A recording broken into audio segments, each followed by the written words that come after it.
Oksha, what's cracking, dog? Shit, I ain't doing nothing, man. We just doing what we do, on this Gangster Chronicles day. So, that's what it is, man. What's up, people? How y'all feeling? What's up, man? You know what? I told you, man, we was gonna make it happen, man. I've been asking this man, I think Gangster Chronicles going on our 7th year, something like that. I've been asking this man, out of them 7 years, at least 6 of those every year, Todd, when you go come and sit down. Yeah. Todd, when you go sit down, Eiht put the pressure on me, man. We finally done made it happen. We got a true Compton, not just a Compton legend, a hip-hop legend in the building tonight. Yeah, even though, people don't know the significance of what's happening right about now. We just got a lot of history and we got a lot of significance for the person sitting here with us today. One of my motherfucking forefathers, you know what I'm saying? For real. If you want to speak on Mount Rushmores of West Coast hip hop, then you would be a goddamn fool if you didn't include this man right here. So that's what we doing today, man, letting people know the history of where I'm from, the Hub City, you know what I'm saying? Mm-hmm. For people who don't know Compton, we call that the Hub City, you know what I'm saying? So this is significant right here.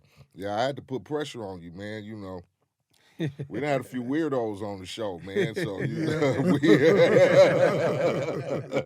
Eiht, though, we got to get Toddy Tee. Where Toddy Tee at? Not to disrespect nobody, but we done had a few weirdos on the show, man. Niggas get sidetracked and shit. Trying to express their feelings, and they think niggas looking through the trees from behind you and shit. Like, what the fuck is going on right about that? Yeah, still had to call me when the show was over and get to scratching his head. Like, man, what the fuck just happened? Like, what just happened, man? Like what's going on? Todd, man, what's cracking, man? Man, nothing much, man. Just been trying to stay out the way, doing me, The Grand National. The OG Grand National, Toddy Tee in the building for y'all that don't know. Man. You feel me? Man. And you know what? I look at, man, sometimes when they make these lists, especially when you start... we finna go into there right quick? Just jump into it right quick? Real quick. Let's do it. Let's jump into that right quick. They do these lists, and, Complex just put out a list of the greatest L.A. rappers of all time, right? Well, the Game just put out his list, too, now. So I haven't seen it yet. The Game had a powerful rebuttal about his position on the Complex, list. Shout out to my nigga, The Game. Game, cool. The Game has released his top 100 L.A. rappers, and I got it for you. Look, Eiht got to pull it up. Yeah, already. Still, you usually do all that motherfucking computer shit, but Game is one of my peoples, and I follow Game, he follow me, so it popped up on my shit. Yeah, I like Game. Game always been hard. When he came out, oh God. Man, the Game is vicious. You know what, though? This is what I tell people, though. This is what I tell people. Compton took like a little dip for a minute. He just said the same when stuff. Game came, oh man, he started the whole trend back. You know what I'm saying? Mm-hmm. And I was like, man, and Todd, you already, we went through periods of when our type of music wasn't really acceptable to some of the people, unfortunately, who run this record business. Yeah. But, minus that, Complex put out their list. Game put out his list.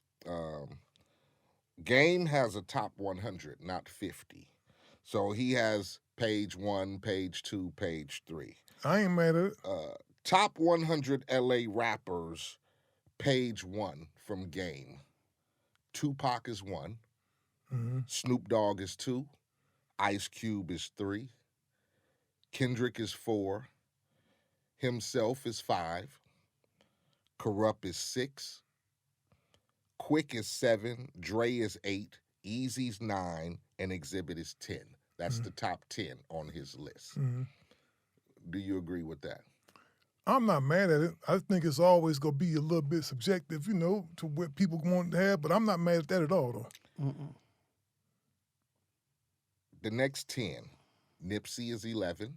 Mm-hmm. Ice-T is 12. Mm-hmm. Be Real is 13. Tyler the Creator is 14. Mm-hmm. YG is 15. Mm-hmm. Dom Kennedy is 16. Ren is 17. Mm-hmm. Myself is 18. King T is 19. And Schoolboy Q is 20. You know what? I would have probably rearranged that a little bit, but I'm not mad at it, though, because that's his opinion. You feel what I'm saying? I'm not mad at that, though. His opinion is my man Toddy Tee is on the list as number 92. 92. As one of the top 100 LA rappers. Well, I made the list. And he should have been on there, though. Of course.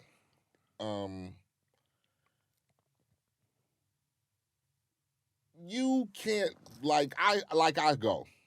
On Complex, I was number 12. On his list, I'm number 18. I don't complain about any of that or being within the top 100 if I was 99. You get me? Just for the fact that those people, Complex, and then one of your peers, The Game, recognizes you as being somebody significantly foundational as part of West Coast LA rap history. I don't know if you should be angry or upset about your position. You really can't be, because at the end of the day, that's his opinion. And our list might have looked somewhat the same. You might have had a few little tweaks here and there, but I'm not mad at him. And to be honest with you, he had a right to kind of be upset. They had him down there low. They had him after me. Before me. On Complex's list, I think he's number 11. I'm number 12, and Corrupt is 13. Yeah. That's what they have. Complex has him as number 11. I think, just for the Game is a rapping ass dude. And then they explain the positioning. They explain why the artist made the list. They explain what they have done, contributed as far as hip hop is concerned. And then they base it on, I want to say, how certain niggas have certain skills. You might do the crossover good. You might alley-oop good. You might. So some of it is based on what I call the history of our music, right? Because we were known as storytellers. We told stories. So I think that is one of the reasons why I'm high up on the list. Because when it came to the foundation of West Coast music, I told fucking stories phenomenal about the neighborhood and what could happen to you in this motherfucking situation. Todd told you stories about, nigga, when you on the block and you hustling, Daryl Gates and them might come through. And one time coming through. And that's how I learned about the dope game. And you can get door smashed down. So, and then on the list, I'll just throw it out there. You got Rage here, but then you got Yo-Yo here. Now, when it comes to lyricism, you would expect Rage to be way higher than Yo-Yo, right? But Rage is a transplant. Is a transplant. She's from Virginia. Do you feel Rage represented LA as far as her? Because that's why Rage is on the list. And you know what? Because of the Death Row run, Death Row being West Coast significant, you get me? So automatically their artists are put into the West Coast category. But everybody know Corrupt was from Philly. Fucking Rage was from Virginia. Pac was from everywhere. You get me? So is that how that outweighs? Because Yo-Yo is OG West Coast. Raised in Denver Lane, born in the neighborhood, ran with, she's West Coast. And she had, to me, Yo-Yo had bigger records. She had more impactful records. Was played with my Yo-Yo bigger than Afro Puffs. Yeah. Yeah, I think it was on a nationwide basis, probably. So, You think so? probably, you know what? I don't have the numbers and then looking back, me looking back on Bonnie it. and Clyde was bigger than Yeah, Bonnie and Afro Clyde was Puffs. big. I You just get think me? that Yo-Yo was probably a So- little bit more mainstream than you. But don't get me wrong, Rage be busting. You know, Robin tears some shit Rage up. is she's a lyrical genius to me. Mm-hmm. You know, Yo-Yo is, you know, women's, you know, whatever. We know Yo-Yo. Yeah. Yo-Yo is one of our sisters from the backyard, from here. You know, speaking of Yo-Yo, let me say something. I'm gonna give this to her. Yo-Yo, can you come sit down with us? I've been for a little on bit? I've been Yo-Yo, on her. what's I've happening, been man? on her. They gonna throw that She, in. What's happening? she hit me and told me when she slowed down because you know she got her shows and she Got a lot doing of her stuff thing. going on. Now she doing her cooking thing, you know. But she has responded to me and told me when I'll it tell slowed you down, what, she though, got man. me.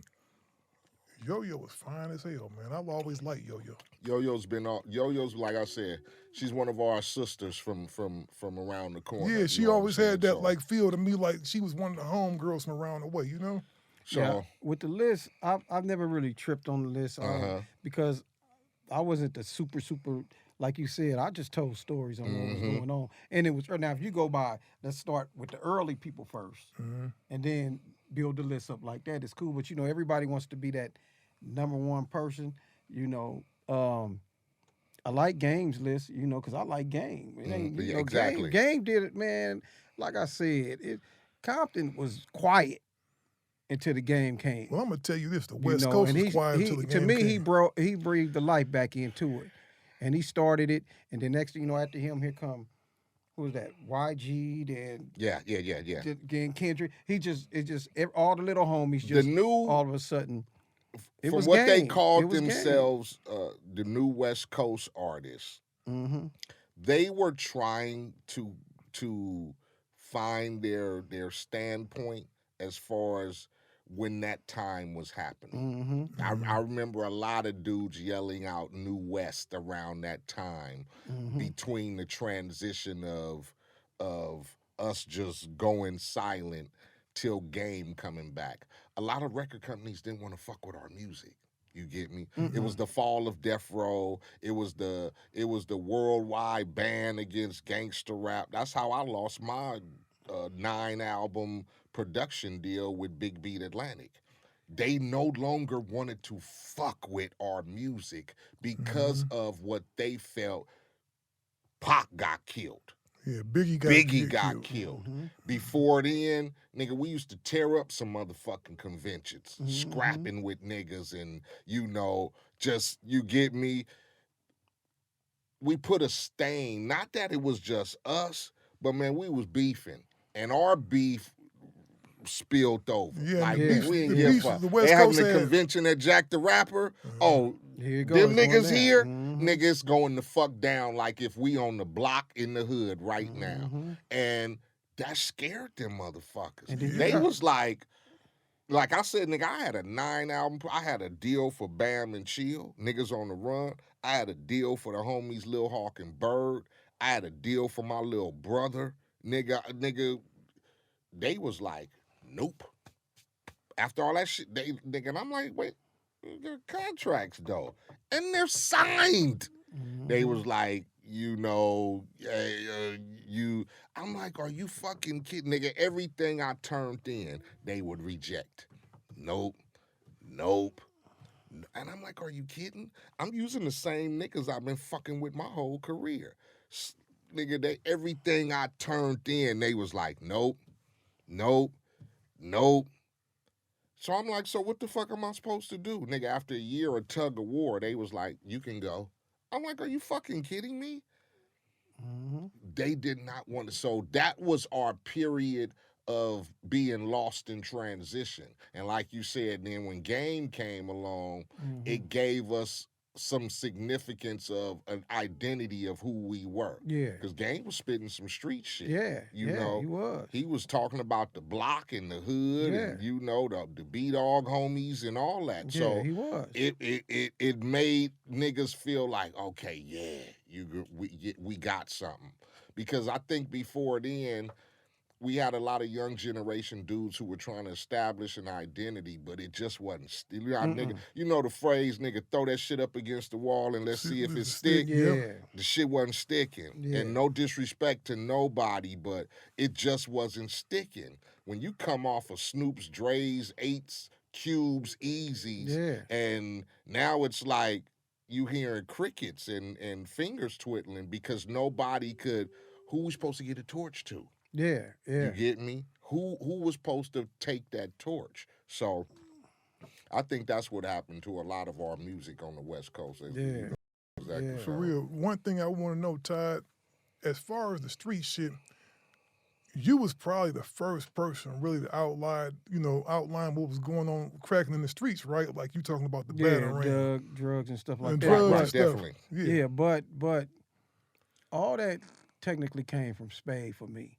And Spade wasn't talking about no, drugs and stuff like that in the beginning. And see, before Todd gets started, I want Todd to start off with what made you niggas go, we finna do this shit. It was one of them things where I'm gonna tell you what happened. See, I met Spade. I was at Enterprise junior high school. Shout out to Enterprise junior high school. I was an Eagle. in the hood. God damn it. And my homeboy, we used to have dances, and my homeboys, and we pop locked and did all that. Me, Durrell Rector, there was a lot of us. Shout out to Durrell Rector. My nigga Rector Durrell's hit first me. one My went nigga pro. Rector hit me about. My nigga Durrell Rector hit me about 3 days ago. Yeah, Shout Durrell out was to hard Durrell than a Rector. motherfucker, Yes, boy. You hear? Shout out Durrell Rector. You hear that, Todd? Say you was hard than a motherfucker. That nigga my was nigga. hard. It one day Spade came. We had a dance in the gym. My homeboy, who I started DJing with, was R.A. the DJ. That's the one put me in the DJ game. And Spade was going to Compton, and he came up there and he saw us, and we was talking and all that. But back then it was like pop lock and shit. So he would take us around and sometime, go pop lock with people and stuff like that. Around about 79 or 80, Spade used to go back and forth to New York. So Spade was up on game before anybody. He would call back and be like, nigga, they got the street blocked off. Nigga, it's on. Nigga, we at the park. Nigga, it's a block party. And they got the old school speakers and the DJ out there scratching. So Spade would come back with one of them raggedy ass record players, the kind that go up, then go over, then go down, and the nigga be scratching. And he stayed off of Compton and Kemp. That's where Spade stayed at. And he would just be mixing shit. And then all of a sudden now he's rapping shit. But what Spade is rapping is New York nigga shit. We don't know the shit out here. So he's doing Crash Crew, cause you walking down the street with your box in your hand. And he just doing all that. This is before the dope came. This is before 84. So he's rapping Grandmaster Flash and the Furious 5, Freedom. Nobody know that. This nigga putting on. Cause we didn't have records. Nah, we didn't have that. We didn't have none of that. That's so right. everything this nigga is rapping is New York shit. So, but everybody's buying these tapes from him. Everybody's pulling up. They getting tapes from him. He's the master of this shit. So around about, he steady doing that. So when I got to Compton, probably like 80, I think it was like 80 when I got there. I used to just sit in the classroom, 81, just writing rhymes. And my classmate was Mixmaster Ken. His name was, Mixmaster. he was Kenneth Williams then. He was Kenneth Williams then. So Kenny, he was always telling jokes and shit. But he would look over at me like, man, what you doing? I'm writing a rhyme. And he'd be like, damn, how you do that shit? And he would just watch me do the shit, right? So what kind of sparked my street, and my raps was just basic shit. The braggadocious shit. That's it. Yeah, I'm fresh. I'm fresh, nigga. Got yeah. So around 82, Melly Mel, Grandmaster Flash, and the motherfucking Furious 5, The Message. That was my hero. That's somebody I looked up. Oh man, Melly was telling these stories. Oh man, fuck the Message. You could have just broken glass. Man, when that motherfucker came, the teachers everywhere. in the class. Man, come on, man. When motherfucking Mel came, oh man, I lost it, nigga. Everything after that I wanted to rap about was what was going on around me. So by the time I graduated, like I graduated 83, so now the dope game is coming in. The dope game is coming in. Now, Spade started rapping, more street shit. But what he's rapping, a lot of shit he's rapping, Kenny started rapping. Mixmaster Ken. So Spade would just jack they raps, and now he's rapping, and he's rapping Mixmaster Ken shit. But it's like it's his. And Kenny tapes was hard. Kenny had one tape, and that motherfucker was hard. And so that's how we really got more into the street thing, the street rapping about the streets. Now, what prompted the OG Batterram tape was I went over Spade house one day. Niggas is buying tapes, and he kind of clowning me. Like, yeah, nigga, you can't do this. You can't do it. Yeah, nigga, this is what I do, and he smiling. He always smiling with you and shit and doing all that shit, right? So I was like, I was hot. Nigga, I got in my little bucket. I said, I'm going home. Nigga, I'm finna just make the best tape I can make. Nigga, now keep in mind, I'm like 17. So I go home. I'm trying to figure out how I'm gonna do this. And I got DJ shit at my house. So all I needed was a turntable, echo box, and the motherfucking mic. So I happened to catch the Batterram on the news. Going to somebody's house and somebody crying and somebody doing something. So now over here, I said, okay, hold on, Batterram. Okay. I grabbed a rapping Duke. Boom, crack, boom, boom, boom, crack, boom, boom. And then I started writing the Batterram. The Batterram went through my pad. Compton, Carson, L.A., and Watts. And so I come with that one, right? So then I say, okay, I finished that one. I listened to it. I said, damn, that shit dope. So I come back. I say, I need another one.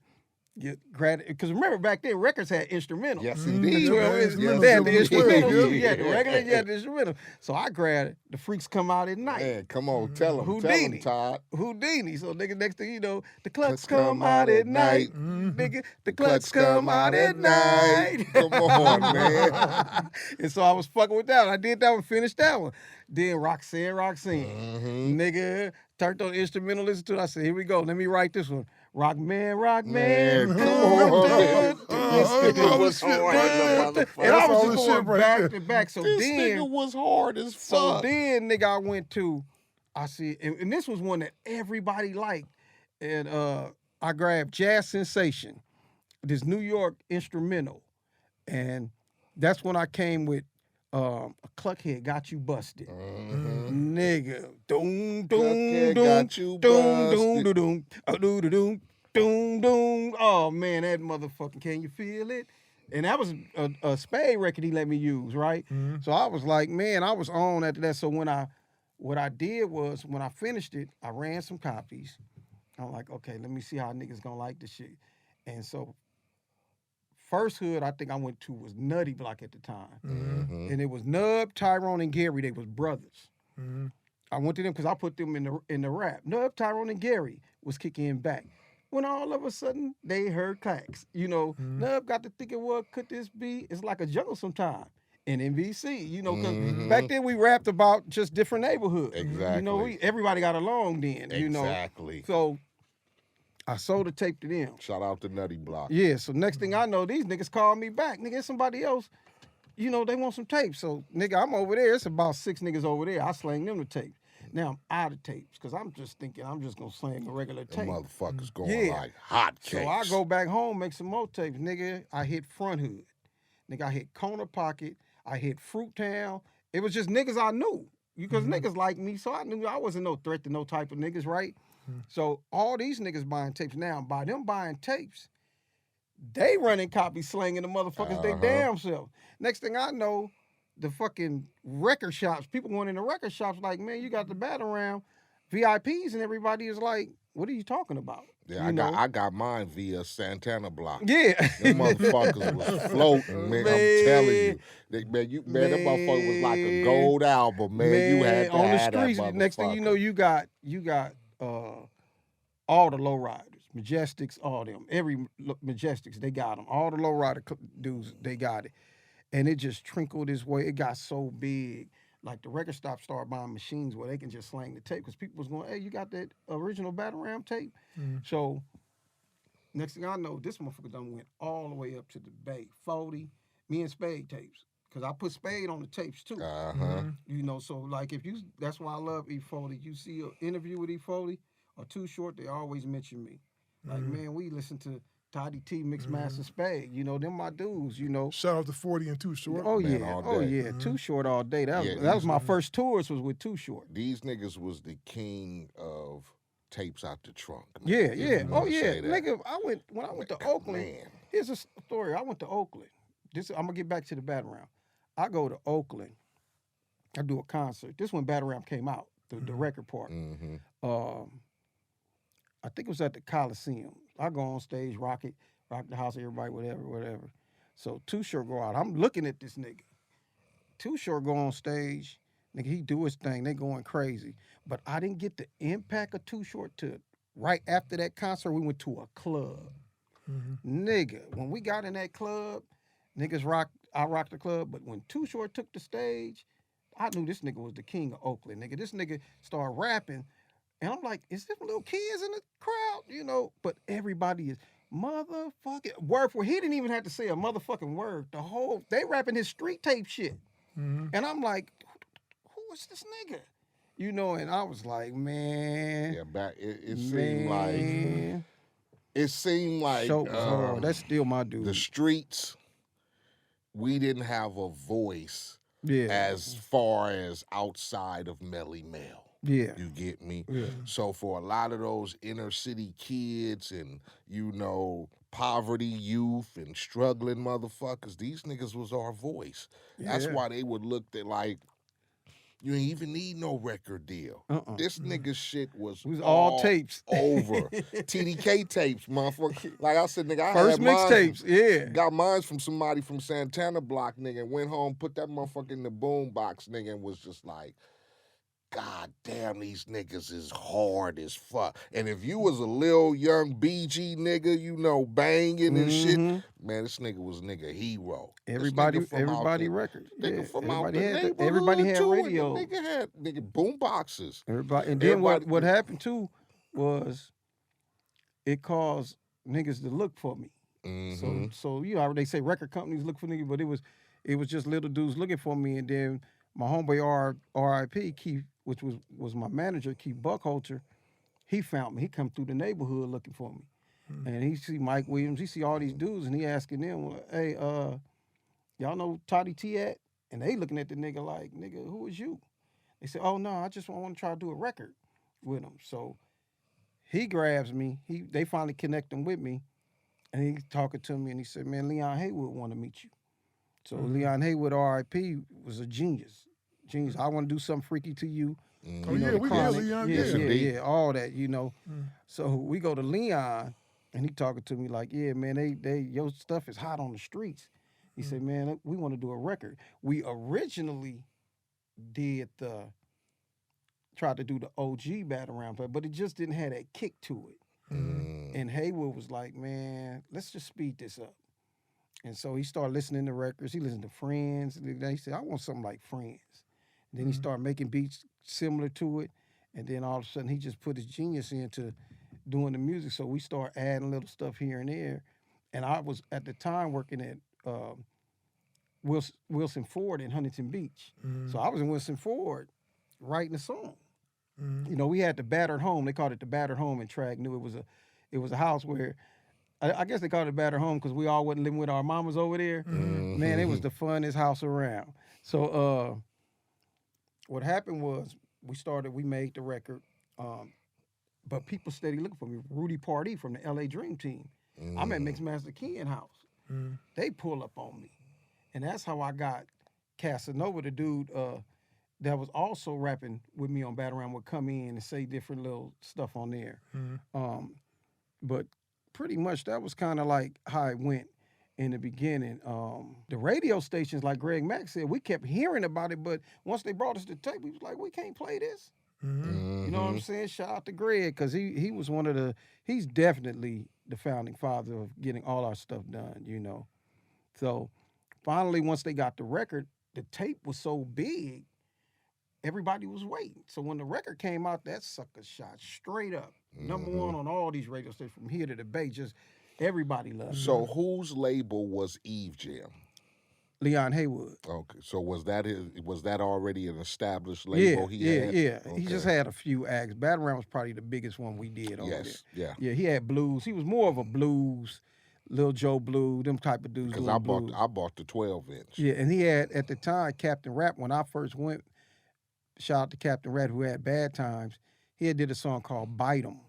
He was in that recording, so that was on Eve Jam too. See, a lot of people need to understand what the foundation of West Coast music was. Because before you guys came along, I don't think we had anything. So you had what were you listening to as a young dude in high school? I was listening to everything, but I was probably more into.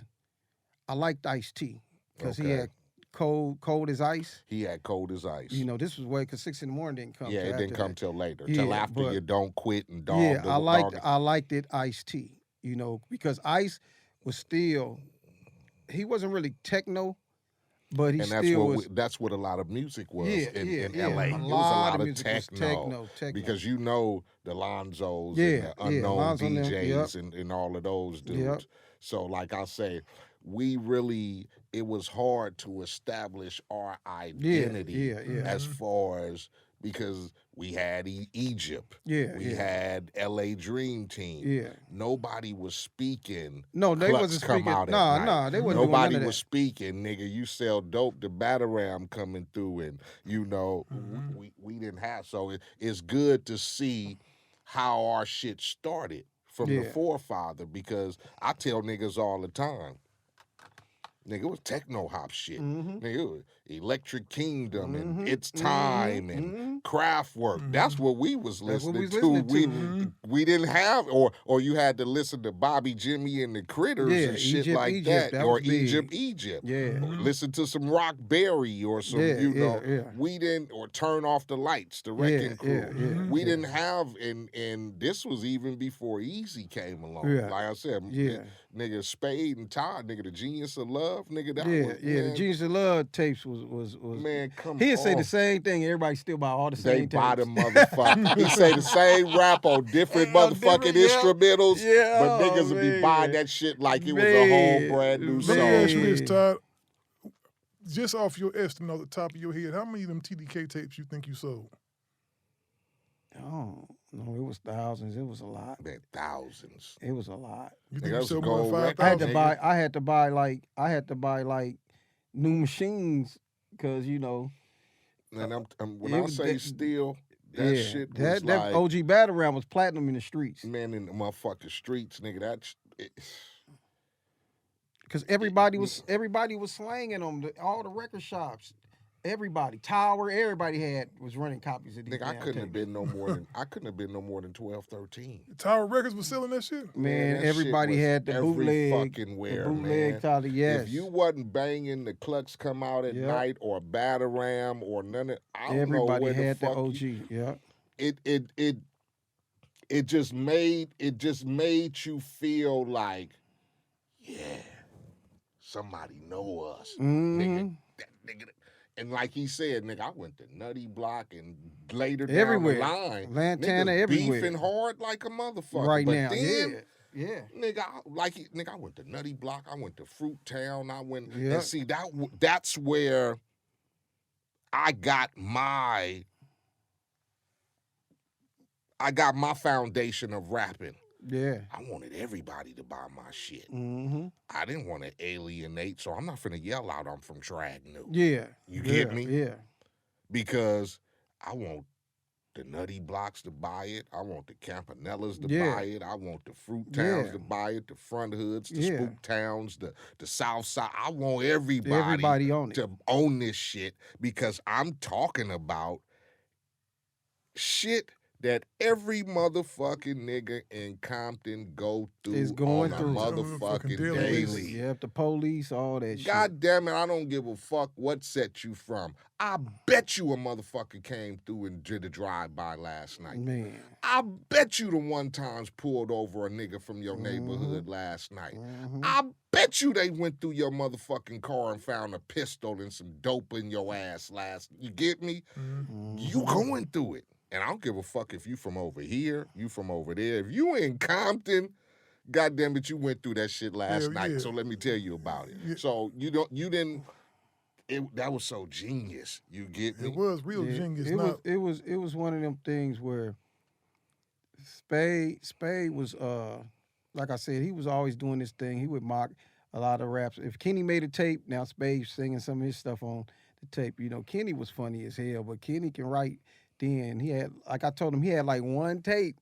But that motherfucker, I bought me some Sherm, boy, does it smell. Because on that side of town, they was slanging Sherm. You know what I'm saying? I walked down the street, I had a clientele. You know, that was my boy. Kenny did real good. You know, he didn't take it as serious because Kenny was in them streets. You know, so he would do his raps, be on the streets chilling. You know, had that nice Cadillac with the bumper kit. You know. Niggas had bread. Everybody had money, man. Niggas had bread and like I said, I used to be a little kid on my beach cruiser and would see the big homies ride by and just be like, niggas is balling around here. Yeah. And Batterram did so well. The making was great. I remember being at Wilson Ford. Now I'm in the back with the cars. I got to move the cars and do all that. But they playing the radio, and all of a sudden the radio come on and they say, Toddy Tee. This a new song in Batterram. Nigga, somebody was like, hey, Todd, I think they called you. Come here. And all of a sudden that motherfucker came on, nigga, we lost our mind. Nigga, when you first hear your record for the first time, oh, God, man. That means you made it. Nigga, man. Bring on the limos and the big I dookie quit ropes, and nigga. everything. It's going down. I quit and everything, nigga. You quit the job, man? hell yeah, You make the told niggas, y'all move this car yourself. I ain't made a dime yet, nigga. I was gone. Nigga, that nigga, pull up the limo and slap on the big dookie chain Man, right I told now, Mr. nigga, Harris, made man, it, thank you, nigga. Mr. Harris, which was my neighbor. He was a supervisor. I say, man, but I got a record out now. But he looking at me like, you'll be back. So we did even my first concert. My first concert was crazy. We at the battered home, and me and Mike, all of us is there. I tell these niggas, because your friends never take your shit serious. I say, hey, nigga, a limo coming to get me. I got a concert tonight. Them niggas. Nigga, shut up. Ain't nobody coming to see you, nigga. Ain't nobody coming to see you. So a little while later, somebody go, it's a limo outside. I'm walking up. They looking around. I look back. I say, nigga, is you niggas coming or not? They was like, nigga, we going. Come on. Get on the freeway. Nigga, we going down. We get off on King. We make a left. Because this is at the LA Sports Arena. Nigga, they looking. I just looking at the looks on their face. They looking like, damn, because they see all these motherfucking cars, parking lot packed. That's when I first personally met Ice T. He walked right up to me and said, man, I like what you're doing. You know, whole respect for Ice T. I love Ice T. And I think then it was Scott LaRock and the Dynamic 3 Request Line. UTFO was on there. I was on there. And it was a couple of more artists on there. Short might have been on there too. But it was a nice concert. Then after that, my friends was like, okay, nigga, you real with it. You know, they coming to see you. So that was like such a good feeling. I was scared as shit. No, you having the streets locked down like you did when you went out there. That's your first concert. Yeah. Was you tripping off the reception that you got? Nah, I was scared at first because we was practicing this shit, you know, and they was clowning me because these niggas is ballers. So they walking in the house just clowning niggas the whole time. So they just clowned us, and then once we got to the concert, once I realized, like out of all the thousands of people there, and I tell people this all the time, you can't see all of them. You can only see a couple of motherfuckers right there in the front, you know? So just concentrate on somebody that's in the front, you know, bobbing to your shit and singing your shit, you know, like that. So I was nervous, but after that, it was over with, you know. So That's crazy. So when now you had the Leon Haywood situation cracking off. what transpired after that? Like, what happened? You made your money and stuff. How did Batterram end up on Epic? Oh, after we done sold as much as we could, Haywood was like, "Hey, Epic called. They said they want Batterram. You know, they'll give us like 40,000. You know, and they just gonna take over the distribution and stuff like that." And I was like, "Whatever. You know, I'm young. I don't know none of this. Exactly. This shit. I didn't really start making the money till I understood the publishing and all that, because I was 100% writing and everything on that. Right. You know, so nobody schools us on that. Nobody. Same shit with me. I had no idea publishing. Like I said. Yeah. Me, I heard my song on K-Day, Yeah. and I seen our picture in Right On magazine, and I said, "Nigga, I quit. Yeah. We done made it." Nobody, even though you would think that these people you come in contact with who have known record labels and contracts and in and out, you goddamn know Leon Haywood know goddamn well about some publishing and whatever. He didn't really mention too much until the licensing stuff come in a little later. Mm-hmm. And then we got into a little argument about it because somebody on Death Row wanted to use it. And we, I think right in front of Reggie, we got into a whole argument, you know, about it. And then he pulled Reggie to the side. So I don't know. He probably told Reggie, like, "Nigga, this is my shit." So after that, and then I realized then, I don't think Death Row at the time wanted to really, I was going to take whatever they could have said $4,000. I was with it. You like, "Nigga, you ain't going to take that?" But I'm not understanding that Haywood just came out for getting an in from the Chronic. So he was a master at waiting. Let him put shit out first. And then I'll go in there and negotiate a price. So finally he called me in the office. He said, "Look, this your song. I'm not on this song. I don't got the publishing. You have all that. You know, I just wanted to work a deal for you, you know, whatever. But Todd, you the 100% writer. You did this. This is yours." You know, that's why I never had problems, even when he was living, licensing, because he said, if you want to license it to somebody, you do it your way. And then sometimes I would just go break them off some money. So that was our relationship. So we was cool, you know. But that publishing game, man, I always tell people, learn that shit early. Oh, you have to. Because I didn't really start making money to damn near all that shit till I said I ain't finna rap. And that's when, nigga, it start coming in, you know. So outside of doing some shows, you know, and stuff like that, you know, but that's how it went. Now, let me ask you this. You doing them tapes in the hood, did you ever imagine that the city that you come from, in particular Compton, would ever just explode on the scene and be looked at? Because me and him was having a conversation last week. When you look at the city of Compton, it's some legendary acts that came through that. Yeah, I was young, man. I was like 17. I wasn't thinking about none of that. Mm-hmm. My thing was to just make a better tape than Spade. Right. That was it. That was it. That was it. It wasn't because it wasn't nobody else but us. Exactly. So we was just, me, him, and Kenny was just kind of in competition with ourselves. But we was all homeboys, so it wasn't no animosity. We just go rap on each other tapes and do stuff like that. Mm-hmm. But what happened after that, you know, I had always saw Dre, you know, and that's my dude. You know, I always saw Dre, and Spade had got into a car wreck. Dre would do all this. Dre had did LA as a Jungle for me, you know, with my two, because then I made a song about my DJs, and at the time that was Joe Cooley and Dance a Lot Kid, you know, and Dre did the beat for me, you know, and so Dance a Lot Kid, yeah, man, Dance a Lot was hard as fuck, hard, you know, and so after that they played it on K. It was all right. So I was like, Spade got into a big car accident where he broke his legs, so he in a wheelchair. I remember that. So I go back and I tell Spade, I say, look, I'm finna bring you on.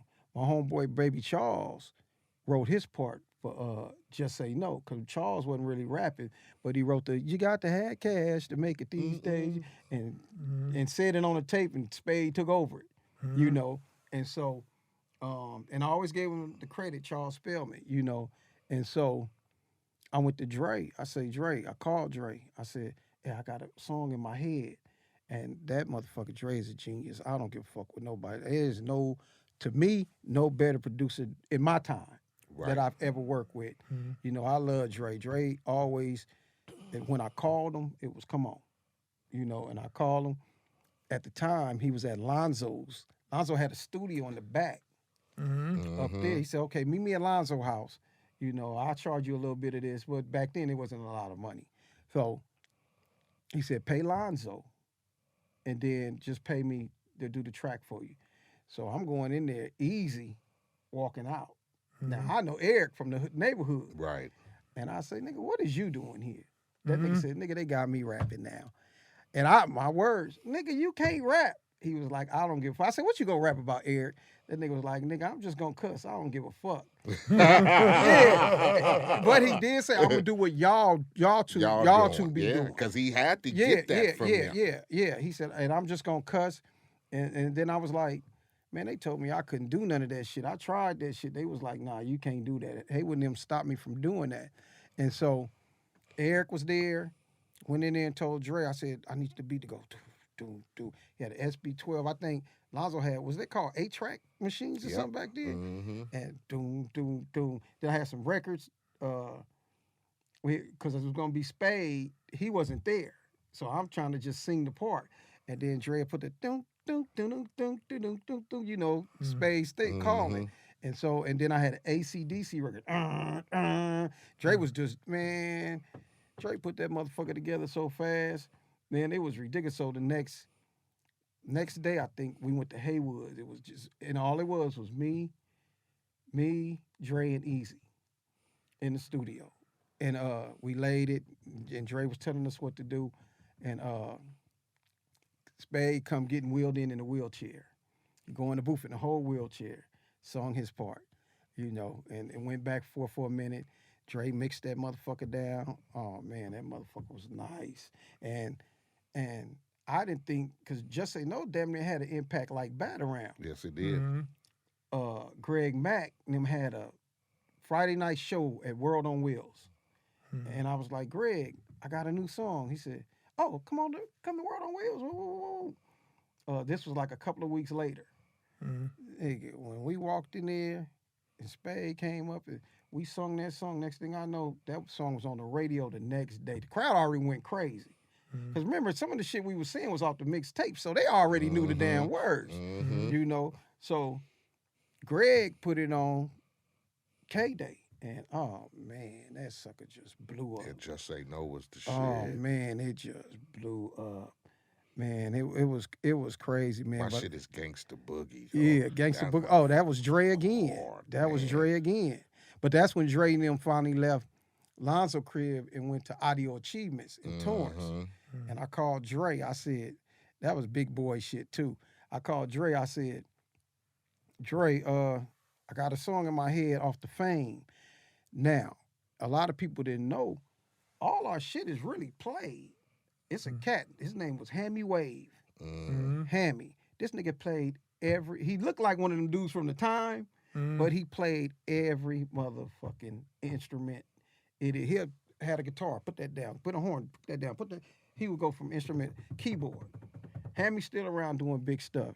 They even he was on a TV show called Hammy the One Man Show, something like that, like a late night dude. But I called Dre. I said, man, I got an idea. Because Dre was doing all our shit. We got some other shit we never released that was hard that Dre did. But the reason I like Dre, because it was easy to tell him what we want, and he would just listen to me and lay it. But he enjoyed it. You could tell he enjoyed doing this shit because he's bouncing around. He's, he doing him, and Gangster Boogie, when we did Gangster Boogie, it was nice. It did well. Man, yeah. It did well. So who convinced Spade to make his first actual record? He wanted to do it. So was that Compton Posse? Yeah. Oh, yeah, okay. He wanted to do it. So what Spade did now, this is a trip. Spade told Pooh, DJ Pooh. Shout out DJ Pooh. Told Pooh. So, and then he already talked to Tila. Because Spade had some other thing, let's get stupid, let's get hyped. For those that don't know, Tila is King T. It's King T. Yes, indeed. King T. So Spade called me to his house. So he started wanting to write his parts. So I was like, all right, let's write. So, because Spade never wrote a rap in his life, so I started writing some of the genius stuff. And so you had DJ VAR, R.I.P. DJ VAR. Yes, indeed. Did his part. Now stop. Listen, you know, VAR did his shit, but call Dre. Dre, we need to come to the studio and come on. That record had Yella, Dre, and Pooh on it doing the beats and mixing it up, helping each other out. For real? Audio That's achievements, it's crazy. Audio achievements, and everybody was there. Easy, everybody. So when y'all made that record, man, can you imagine being in that session, Man, dog? come on. Everybody Come on. In the was corner there. of the room, just like Easy, this. Dre, Girls Yella, all over the place. DJ Pooh. Everybody like, was come there. on, man. Everybody was there, and once again, everybody know his genius, the genius of love stuff, you know. And Dre and them just mixed it down, him and Pooh, you know. And Pooh was hard too, man. Pooh was like, Pooh was real Pooh dope, was there. man. Yo, he Yes, was indeed. dope. You know what? I'm gonna tell you just real quick. I gotta throw this alley up to Pooh. Pooh did the Dogfather album, and I think they snatched it from him too early and didn't let him really do what he wanted to do on there. Because Pooh is really a dope ass He producer talented, and don't man. never get the Yeah. credit he's supposed to. He was talented. with Bobcat and all of them when they went out to. They never mentioned him hardly, but he was out there when they went to New York and made that pilgrimage out there. He was a part of all that. Pooh was the shit. Yeah, Pooh did it, and being in them kind of sessions is, we young. This niggas drinking 40s. It's just a good time. It's a good feel. He in the booth. We trying to tell Spade how to rap, you know, and trying to tell him how it goes. You got to go to school to make it these days. Stay in class, get you some A's. So by the time you got King T and DJ 4, Toddy Tee and me, the '88 superstars. So by the time we finish, let's take it to Greg. Take it to Greg. When he put that sucker on, blew up. That was, man, It that blew up. was 1988, right? I'm going to tell you, that's when I came to California. I remember driving in the homie Simon Vale with me. He had a motherfucking, what was them little Jeeps they had? Them Suzukis. The Suzukis. Were beating it. Yeah, and I heard that motherfucker going down Long Beach Boulevard. That's what made us start. That's what made me start. That was the shit. Me and the homie from the hood, Buki, we used to be in his garage in Watts and had 2 turntables up on a pool table. And nigga, we got it from these niggas making, and we went and made a tape about the hood, Trag New, and was just giving it to the homies and shit. And that's how we got started. And that's how I got, because we was influenced. I was influenced by them. Yeah, and you got to understand too, a lot of times girls was always instrumental. Because if the bitches like your tape, the niggas gonna automatically grab your tape. So I was I had a lot of girls I sold tapes to. So it was cool. Everybody was. That's where I got my tape from. Yeah. A lot of them was very female. supportive. One of my sister friends had it. You get me? Because, man, them motherfucking, like I said, them motherfucking tapes were so instrumental into what I feel is the foundation of West Coast music. You get me? Especially coming from Compton and L.A. If you was a hood nigga, you grew up. If you from my timeline or before, you grew up on that shit. Hell yeah. There was, like you said, there was nothing else. There was no fucking N.W.A. and Easy. It wasn't. It was just nigga, this, it was this it the was precursor Todd, to it was all of it. Todd, Spade, Ken, VAR, the Mixmasters and all. That's all I listened to. Ken And T and Pooh. walk and tapes and shit. Now, nigga, that's what I all. want to get into, man, like real quick, because I know time ago, this dude's yeah, story is so definitely. crazy. Yeah. So let's go back into Pooh, King T, and y'all, like the Compton posse, right? I wasn't a part of the Compton posse. That was Spade, and he had like, who was part of the Compton posse? Was that Pooh? Pooh was part of that. Pooh was making the beats. Yeah, King T. King T, VAR. VAR. Sometimes I'll be forgetting stuff. But it was a couple of more cats. Mo Love. It was Jazzy Red. It was a lot of people. So you wasn't in the Compton posse, but y'all was frequent collaborators. We was just all friends. I always did my own thing. Spade had a whole different crew. You know, because Spade was from 151. Them was Bloods. You know, so it was almost me and Spade. would just parties together and just go back home. So you telling me some stuff I didn't know. So Spade was from 151. Spade Yeah. was from 151. Yeah, Ken was from over there too. You know, And back then, wasn't nobody really tripping like they nobody started tripping later on. cared. Nigga, it was. You was making your money. You was making your money. 'Cause I know and Pooh was that's from- what I felt about back in those the late 70s, early 80s. Niggas just clicked up. They man. clicked Just- up. It just niggas. Okay, I went to 'Cause school. I went to school with a lot of I niggas. grew up on the Prilla block. That was one of the best blocks in Compton. And I remember being younger. Technically, Trag New was West Park Pyru Mm-hmm. because my neighbor was the leader, Gary Davis. He was like, you go, everybody lifting weights. You know, I didn't understand the gang shit. Only one understood that was my homeboy, my best little buddy was Brother. His name was Lee Brother. Shout out, brother. Brother, that's my nigga, man. Brother taught me how to be mannish and everything, man. Shout out, bro, man. that was that's my one of nigga. my. That's my OG. That nigga taught, man. yeah, I didn't bro- learn how to be mannish till I Shout started out, fucking with. Brother. I didn't know Yes, how to hump indeed. on a girl or nothing till I started fucking with Brother. Man. Epitome of a Trag New That Park, nigga's brother, an my OG. nigga. He was Yes, so indeed. advanced than us, man. It was ridiculous. But I love you, brother. But I just was never. I was into the street thing, but I just was never into like the gang side of stuff. Now they were, you know. But I like the girls, you know. So I just, and plus I was one of them dudes scared of getting shot or something, you know. But when that dope game came in, and these records from Grandmaster Flash and you know Grandmaster Melly Mel, it just changed me. You know, this is what I want to do. You know, and then it was so much going on. Motherfucking, we always had a crackhead story, or some chick, some. So this is what I'm gonna rap about. You know, and it was pretty good, man. Yeah, I don't think people go ever realize, man, how much crack impacted everybody coming up in the 80s. Everybody had money, nigga. I'm telling you. Everybody had money, dog, and it was, you know, But it everybody did had change money, a lot of and shit. you had a- Even I tried to dabble in a little crack selling every Yeah. now and then. It was just it was hard not it was to. just infested everywhere, man. It was And- real and hard it not was to. just to me it was like a code of passage, man. If you was in the neighborhood and you was walking that line, you done sold you a little sack or two every now and then. Everybody, it was just the way of life in the hood. It Nigga, just was. I tried to stay away from it, but my friends was in it, and I could never get away from my friends.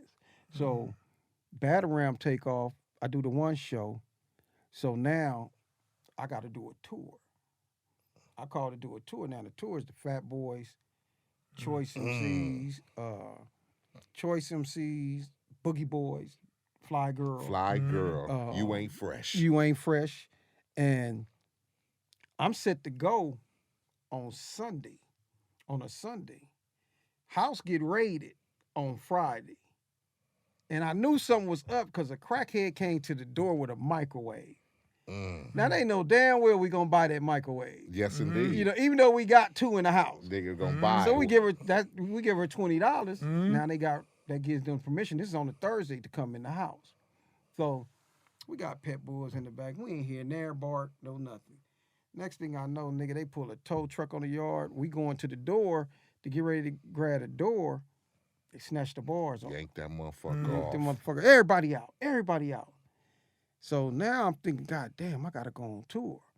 So I'm still not tripping because I never did nothing. I'm thinking I'm just gonna go to jail, nigga, for the weekend and I'm good. You know, or they just go and they gonna let me go.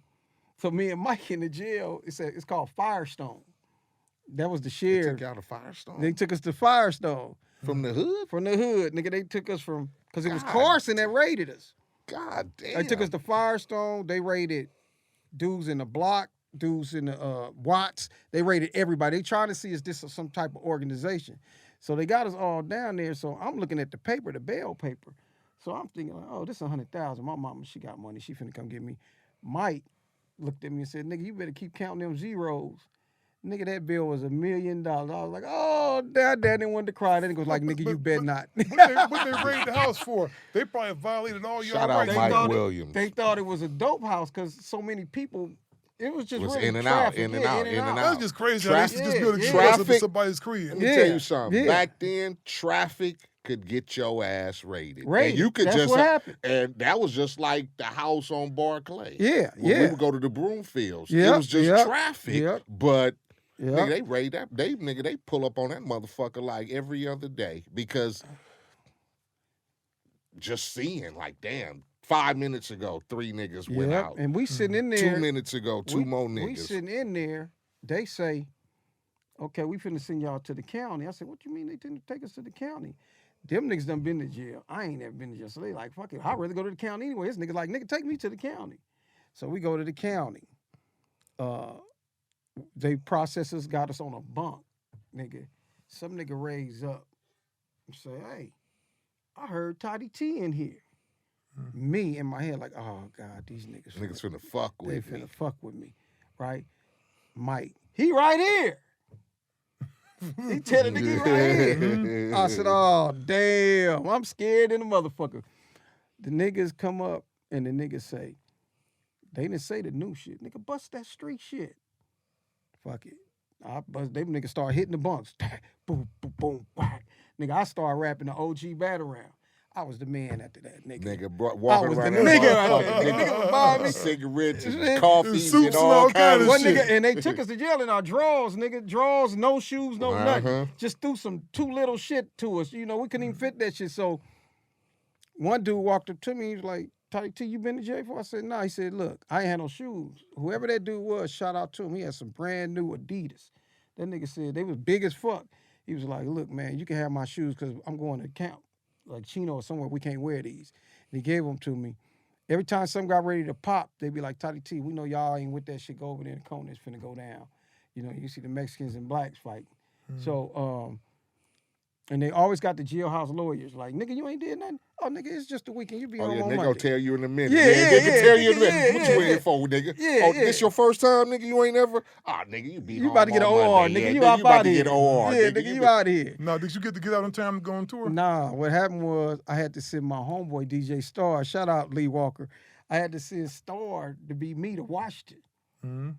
And, of course, he did a horrible job because the next day we was somewhere else. I don't know if it was Phoenix.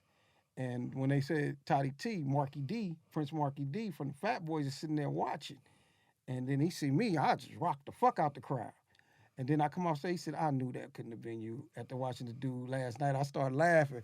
I said, yeah, man, I got into a little trouble because I got out of jail Monday morning. So I had to go straight to the airport. And so when I got to the airport, I met them out there. But, you know, it was cool, man. That was my boy, too. Marky D would call me from time to time to see how I'm doing. You know, it wasn't, like I said, it wasn't no West Coast, East Coast. That shit was way before that. Everybody got along. Yes, indeed. You know, everybody got along. And like I said, like, Short was like my main, and we didn't say a lot, but I just felt so much for Short because Short was the beginning with me. It was us two. You know what I'm saying? So I was like, man, I love Too Short, and I love E42 because they always still give me my prop. Yeah, man, Too Short is my guy, man. And Too Short is one of them dudes, man, whenever you text him or call him, he always pick up the phone. Oh, definitely. Yeah. He always pick up the phone, That's dog. like cool dude. That's like me with Premier. I can call Premier and it's nothing. You feel me? And then when they did the verses? They did the verses, and then all of a sudden niggas start blowing me up. Nigga, Too Short just shot you out at the end of the... I said, that was my dude. Y'all do, you know what? That's crazy, Todd, that y'all from the same era, dog. That's why, you know what? And that's why I just be like, man, I'm really big, man, on reserving this history because without this man, maybe it's not no CMW. Maybe if it ain't no CMW, maybe it's not no, no game. Maybe if it ain't no game, maybe... Well, remember N.W.A. decided to go more street, after that too. They, Dre didn't leave the Wrecking Crew to do more Wrecking Crew shit. Dre's a motherfucking genius, man. He did what he wanted to do. He wanted to turn Easy them into, straight gangster street music. Did you see that transition of him going from the Lonzo Wrecking Crew shit? Yeah, when he started doing the Boys in the Hood and all that shit, oh yeah, because they had a crew. They had a DJ crew. Easy, a lot of people don't know that. Him and Dre had a DJ crew. They was called High Power. Him, Yella, and Dre, and they would go DJ like Linwood High, all that. That's when he first stopped messing with Lonzo now. And then they start, I guess, some type of way. he talked easy into doing it, you know. So, you know, me and Eric was partners, you know. I mean, like I said, that time when they did records, everybody was in the studio with them. To me, right now, I don't give a fuck what nobody say. Ren is one of the hardest niggas. Oh yeah. Period.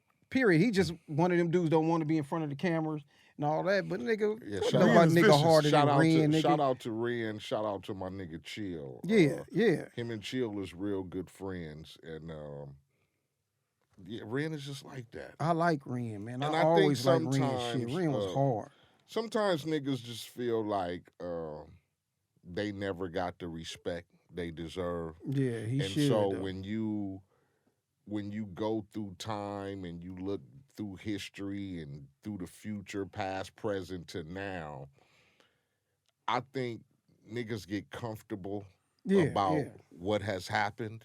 That's just like me. I tell you all the time, stop calling me that shit. Stop saying I'm an icon and I did this shit and did, because I am comfortable with what has happened. That is me. That's You why. get me? That's why people used to always say you never see him on podcasts or nothing. Yeah, and I know that. Yeah. That's why I say I know that about Todd. Todd is like, I'm comfortable with what happened, my nigga. I don't look at it like, damn, my nigga, you should. You don't think you should have had platinum, triple platinum, and you better than these niggas, and you started it, and you was the four. I do the same shit, nigga. You feel me? I'm satisfied about my contribution to the game. Y'all gotta still accept them flowers as fuck, because I'm gonna always call all y'all. I accept, and like I say, I'm like you when it come to him, because him, Spade, that was our fucking foundation, and I'm gonna go, like, not no disrespect, Easy, Dre, but that right there, same neighborhood, same niggas I know, same niggas I walk the streets with, and on top of that, he know what we went through as poverty-stricken young men in fucking Compton, California. He saw it first, even before I got to see it. They were seeing it. I never got my house raided. I've been at a house that got raided, but he was right there with the walk of life. He know the niggas, he know the terms, he know the people, the actions. So it's always good to let people understand the history. Like, motherfuckers will hear this and they gonna be like, damn. He came before Easy and N.W.A. and Spade and Todd, and hearing all this history of Compton and whatever. A lot of niggas didn't know that shit. And that's why I always, every time I did it, when I would do a L.A. show and I know it's significant, I get on the phone, Todd, please come do Batterram for me. You get me? Niggas need to know that. Like, yeah, people need to know that, and people like, even like Ren, you need to know you the shit, because I'm be real with you. You know, heard me say it multiple times. Cube, when, like, I ain't gonna never take nothing away from Cube, because Cube, my top rapper. You know, Cube. No, listen what I was gonna say, Todd. No, not to cut you off right quick, but if you'd have gave me a list, he's my number one. Cube. I'm gonna tell you, I love Kendrick and I love Snoop and Game and all my niggas. Nipsey, rest in peace. But Cube is my LA number one. See, you know what it is, I got bro? Cube I'm gonna tell you, on my top, a lot of these young cats wasn't around to feel Cube's impact. But at that time, dog, Cube was just like that. Like, when you listen to the grand finale on there. You know, like, we got, like, Corrupt came along and we start like Corrupt. Cube was our Corrupt. That's what I'm saying. Cube was hard. Cube was hard, dog. And I'm going to tell you, Ren was a real MC, dog. Ren was the shit. Ren was the shit, too. Ren flow was cold. Ren, you know you going to hear Easy. You know you gonna hear Dre. Ren was that nigga that you was waiting, like, what he gonna say? Because this nigga finna. Because I'm like, damn. I'm gonna be singing all this shit in the car too. To be the sixth nigga with the whole head, I could fucking. That nigga Ren was hard. I'm gonna tell you this though, and this is what I was gonna say. Cube. I thought them niggas was hard when him and Dre used to switch back off. That was hard. They did Compton. Remember Compton's in the house? That was hard. That was hard. That was hard. But let me tell you this, though, dog. on the one when they was gonna do the N.W.A. shit and they was gonna put Snoop in it, Ren busted everybody's ass in that record. Cube's verse was hard. Everybody was hard, but Ren set that motherfuckers thought the pussy had a padlock. He slapped her ass. That's alarming because now she on a worm like Carmen. That nigga killed it. Before we get out of here, I know this is off left or offside, and I'm just going to go back to this list right quick. They say L.A. rappers, right? Mm-hmm. And to us, we know L.A. is considered to the masses of people. You can put Compton in L.A. Mm-hmm. You can put Watts in L.A., South Central in Long Beach, Mm-hmm. right? We had a lot of rappers outside of those. You know, like I said, when you go to Complex's 50 list, they don't mention my nigga. Mm-hmm. They don't mention the Tone Lokes. Yeah, the the young Spades MCs. and They don't know, dog. You Spades. got to think some of them niggas made that list 20, It's 23 young. years old. Yeah, they young. They mention cocaine, which is outside Cocaine of LA, hard, but yeah. Pomona is still considered. But they don't mention 187. I was just finna say they didn't even mention So 187. And he was is it because it's Pomona? But then I go, no, because then they got Sugar Free on the list. Yeah. I'm going to tell you why. 'cause Living they Like don't know. Hustlers, Above the Law's first album was the shit to me. Oh, it was hard as fuck. It was hard. Murder was Rap, hard. fucking Execution. Flow On, that shit was hard. Execution So was the shit. you, like I said, you have to understand the nature of the editor or whoever came up with this list. Mm-hmm. Their age, their foundation of what they considered, because I'm pretty sure whoever did this list, they didn't listen to no MC Eiht And I on liked a regular. it. And I'm gonna be 100. I liked it. I don't know where Quik landed on the list. Quik landed in the top 10 Okay. on Complex's list. Okay. Yes. Because Quik was hard than the motherfucker. Yes, When he came yeah. out. And I listened to Quik made another street tape that was good too. Yeah, he had You a know, street tape. yeah, yes, yeah, it definitely, was nice. definitely. Yeah, You yeah. know, but when We it didn't came out, get it was to, tough. we as Compton's Most Wanted, we didn't get to go the mixtape route. Yeah. Because once we got, once we linked up with Slip and Unknown and Lonzo, we automatically got thrown into the studio. So was the first one time gaffling them up? No, my first song was with Lonzo, Rhymes Too Funky. No, because I remember you was on a record label. I was It on was Crew Capitol. Cut. It was a Capitol Records. Orpheus. Then around It the was corner, it Orpheus. was another one. Okay. Orpheus Capital. Basically, I was in the studio. Well, I was in the garage with Buki, with one of the homies from the hood. You know, I met Buki going to school. He was fucking with one of my people. He brought me to the hood. Yeah. The rest is history. Yeah. But me and him started because he had a love for rap. Yeah.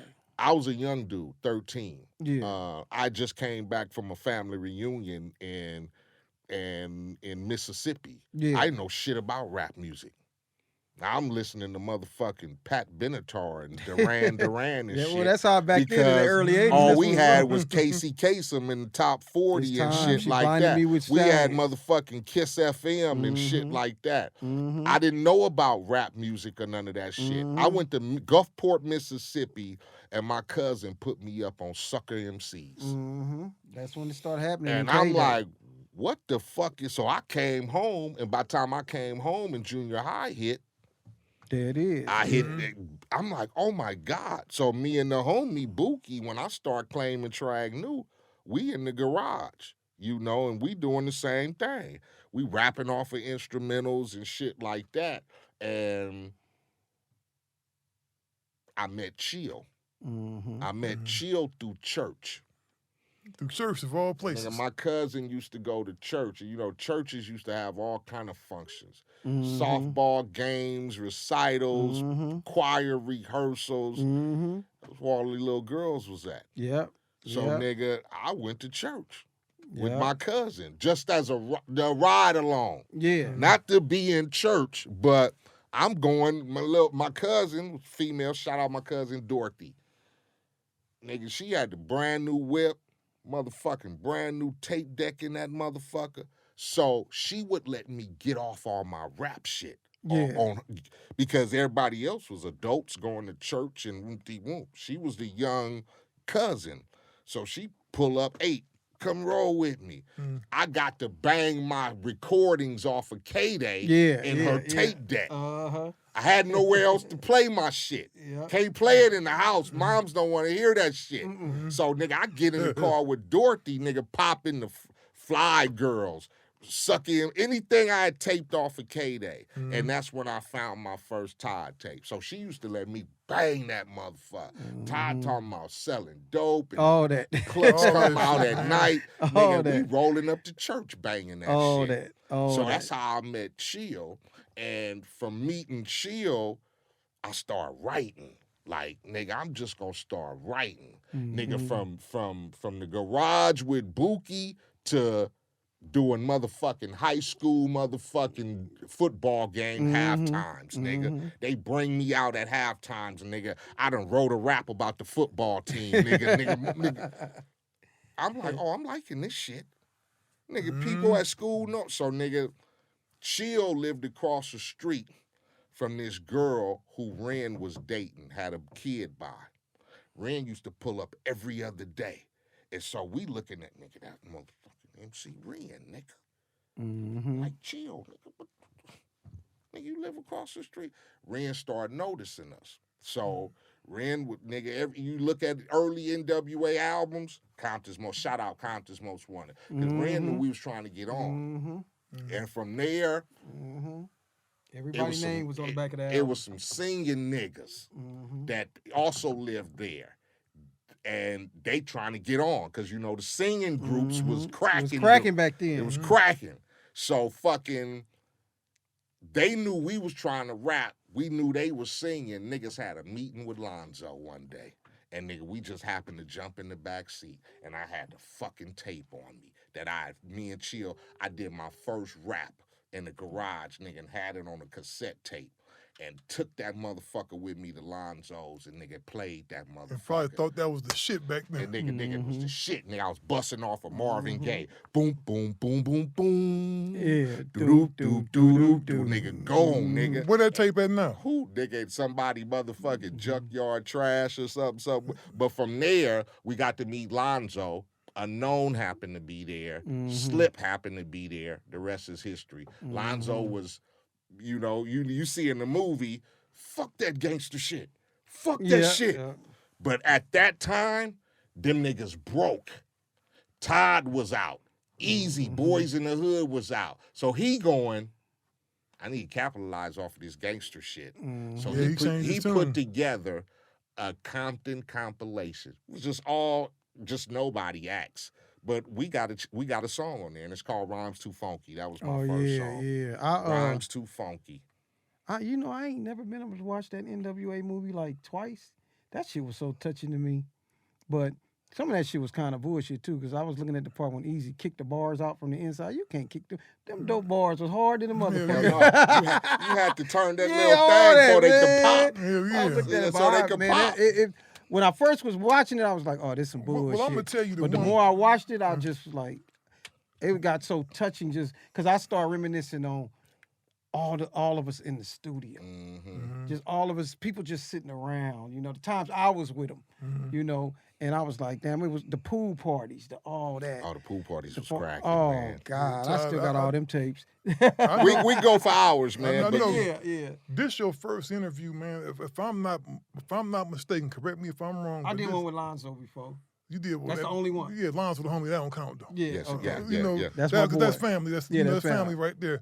But you don't just come sit down with anybody, dog. And I really appreciate you, man, because definitely, this is real pivotal, man. It's a lot of history, and we could have probably went on for like 4 or 5 more hours, man, because there's so much more stuff, man. But now, you know, we got this door open, man.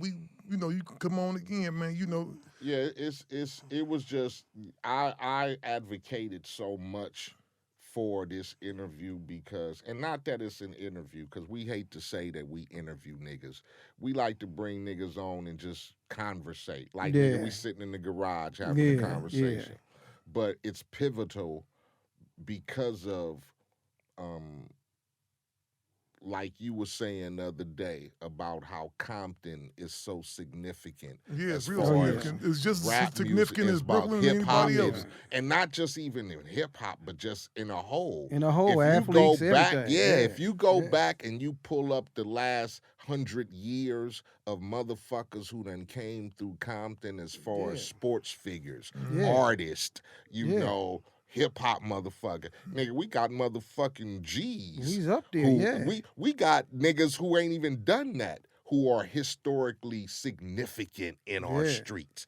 You can name niggas like Gangsta, Mike Williams, and niggas like Brother. Like niggas are significant to our history and foundation that a lot of people don't know. And it's good that somebody is able to connect those dots, because, you know, a lot of motherfuckers go, oh, Kendrick, or they'll go, oh, The Game, or they'll go to as far as maybe even go Compton's Most Wanted, and then the buck stops. Like, there's more to, and then, you get me? Before we go, man, I gotta say this, and this ain't to cause no controversy or nothing, but, and I'm leaving this to everybody, when y'all do these lists, bring a well-rounded group of people together. There ain't no thing.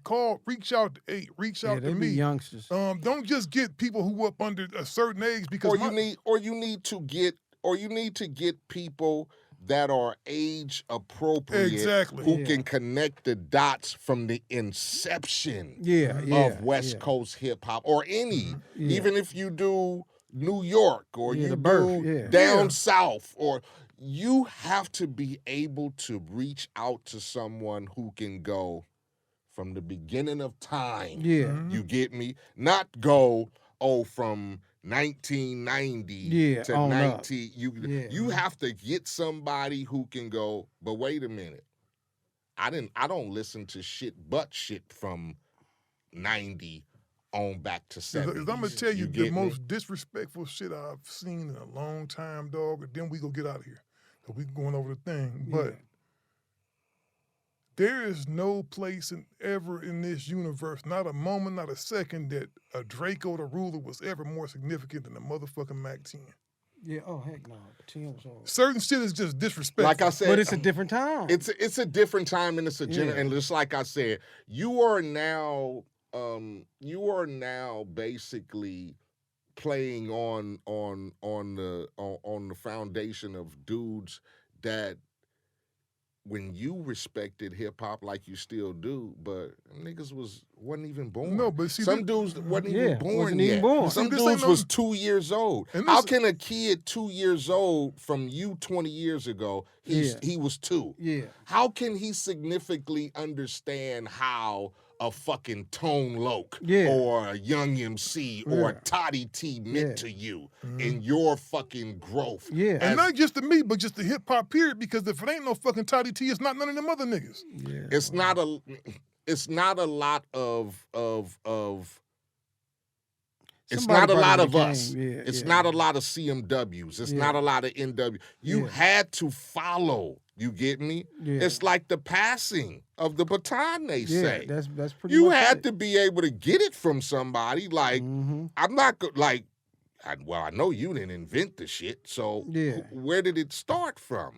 And that's the start. And a lot of niggas, you can't ask somebody who's 30. And that's you not, get no, me? let me say you this feel too. me, Todd? That's not no disrespect to Draco, because Draco did his thing. No, that's not disrespect let me at tell all you to something. him. And I don't give a fuck Different about times, no list. different eras. I respect and love every motherfucking artist who represents Southern California. Because in one fashion or another, whether it was your dad, your granddad, your uncle, they know the foundation of where we started. You get me?